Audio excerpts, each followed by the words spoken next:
আসসালামু আলাইকুম, সবাই কেমন আছেন? আশা করছি ভালো আছেন। আলহামদুলিল্লাহ, আপনাদের দোয়া এবং ভালোবাসায় আমরা ভালো আছি।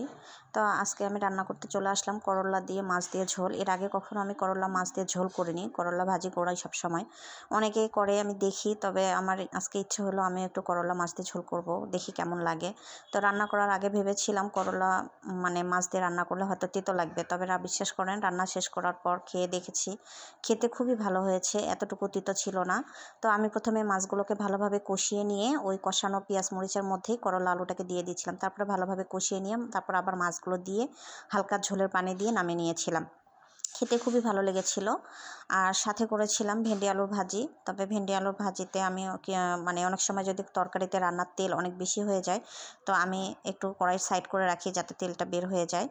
তো অনেকে আমাকে এতে কিপটা ভাবতে পারেন, তো আমি রান্নায় তেল বেশি হলে এভাবেই বের করে নিই। আর সাথে করেছিলাম কচু ভর্তা।